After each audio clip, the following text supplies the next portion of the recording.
Pink eating rice before go to school. After eating rice and have a shower and then go to school. Con Pink nhô nhâm.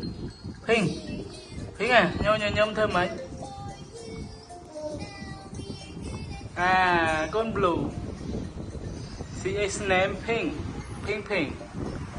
And she is named Blue. Pink. Cầm dông, don't cry. Con này bạn đã rồi.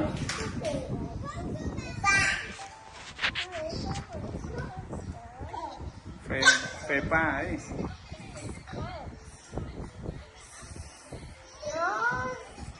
Mặc cái này.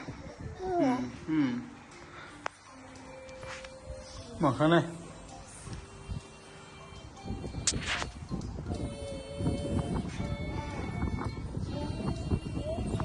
Eating rice with egg.